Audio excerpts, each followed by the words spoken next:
خەڵکی هەولێر لە کوردستانی عێراق ئەغڵەبیان سێ زمان دەزانن، چونکو تورکمانی لێ هەن و کوردی لێ هەن و عەرەبیش زمانی خوێندنیانەیە خوێندنەوارەکانیان.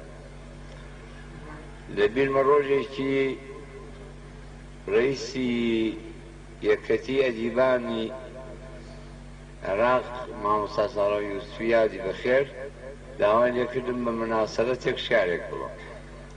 گشتم وڵا مامۆستا من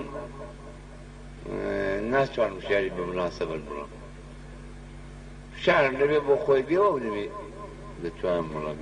شاعرێکی هەولێری لێ بوو، بەڕاستی شاعرێکی خراپ بوو. هەردەکەم کوتی مامۆستا من هەر ڕۆژێکم ئیجازە ماوە بۆم بکە دوو ڕۆژ شێعرێکی عەرەبی و یەکی کوردیت بۆ دەنووسم بەو مناسەبەتەیە. کوڕێکی سلەیمانی نییە بوو کتی وەڵایەکی ترکیش. ئەلان ئای حەسەنیانی هەم دەتوانێت شاری فارسی بخوێنێتەوە هەم دەتوانێت شاری ترکی بخوێنێتەوە، چونکە خەڵکی میان دوادێ هەرێوی ترکی زانی ترمان لێکرد. لێرەدا بەڕاستی زۆر جێداغ بوو کە دوو مامۆستای گەورەی شەعرمان تەشریفیان نەبوو. مامۆستا حەقیقی کە بەڕاستی شاعرێکی زۆر ناسک سەردا و مامۆستا سێد کامیل بەداخەوە ئەو دوانە نەبوونەوە سەفەرەی لێرە. ئەمما شتێکی دیکەش ئەلان کە سێد کامیل تەشریفی لێرە نییە، نوکتەیەکی خۆشی ویتیان بۆ بجەرمەوە. کوتی جارێکی نەماوە ئاغایەکی بوو شەوێکی زۆر ساردی زستان بوو، ئاغا خەریک بوو بچێتەوە ژوورێ و ئەمەش لە دیوەخان دەنووسین سەرما بوو. کوتم ئاغا بفەرموو کوورەکەمان بۆ داخە. کوتی نانا بەسەری تۆ زۆر گەرمە. لێکرد ئەبیشتم ناوە من سەرمامە، من پیرم سەرمامە. وونەکە کوتی بەسەری تۆ زۆر گەرمە.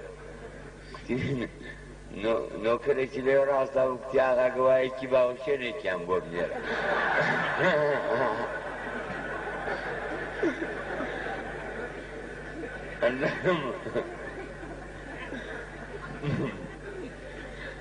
منیش لە بەرەوەبەرانی یەکەتی لاوان وا دەڵێم چاکرم خانەی جوانە نوشتیوان نەزام لەبیرم چوونەوە بەڕاستی تکا دەکەم جارێکی دیکە سەر و باوەشێنمان بۆ بێنن نادا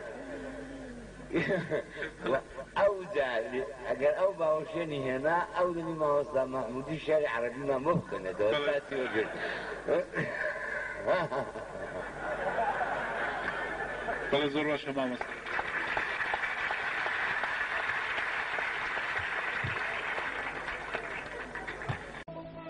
بۆ بە کەفری دادەنێن گەر من وەکو پێشمەرگەیەک دێم لەڕەم تاراسنی ئیرام و هەرسینم دەوێ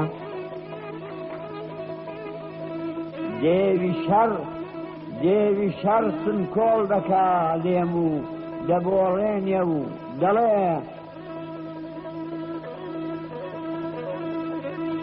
بۆ لە سەردانی هەمووی ئێوە تەوەرزینم لەوێ.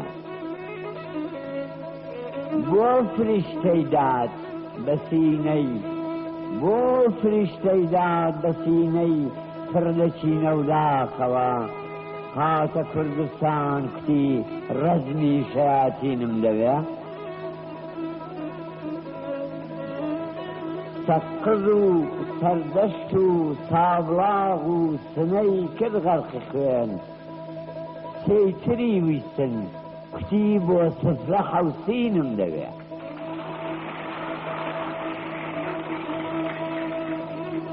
کەی ڕەوایە بمدەنا بەرگول لە یاڕاوم بنێن گەر کوتم کوردم لە کوردستانی خۆم ژینم دەوێ.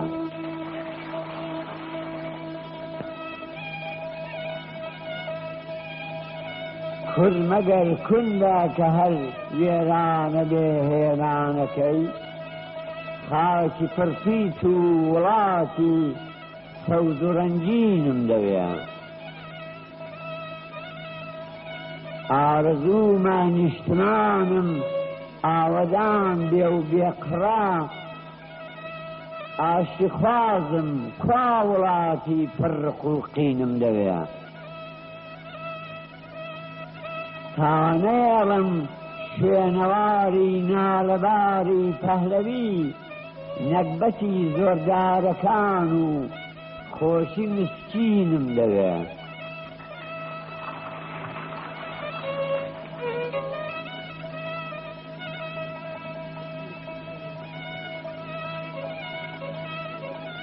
لا شەڕم کوا بەدفەڕم ئەمما لەسەر مافی ڕەوام دەست و چەک ئیمان و هیوا و هەستی ئاورینم دەوێ نایەڕن ئاسوودە دانیشم لە داوێنی چیام قاسەی کەو بێتە گوێم کوا گرمەی مینم دەوێ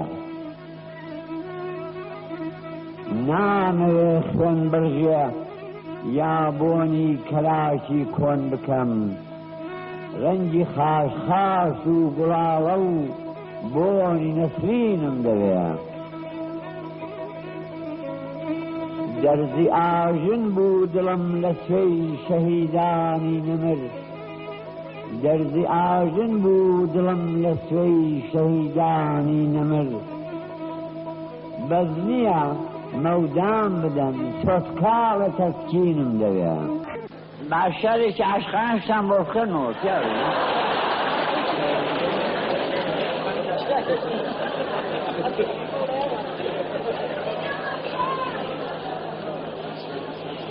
دین کچێکی لەباری لادێیی بۆ نوێژ ڕادەخا بەرەڵبێنێ کوتمەی نازەنین کە ڕوخسارت هەموو باغی بەهەشتی خوا دێنێ بۆچی پێت وایە ئەو خودا گەورە هێندە دێ ڕەحمەت تۆش بسووتێنێ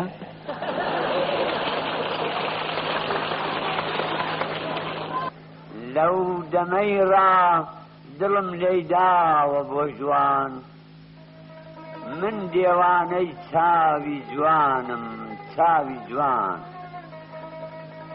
گەرچی خەڵکی وڵاتی چاو جوانانم چاوی جوانم نەدی تێر بە چاوانم هەتا لاو بووم چاوی جوانم لێون بوو کەچە و ڕووبەند و تارشێوم دوژمن بوو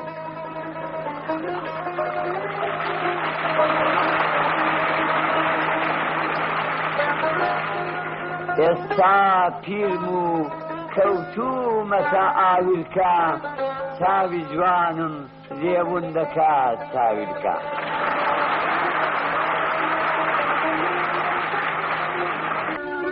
سۆفی گۆشەی خانەقا بووم ئێستا پیری مەیکەدەم زاهدی خەڵوەت نشین بووم ئێستا مەست و مەیزەدەم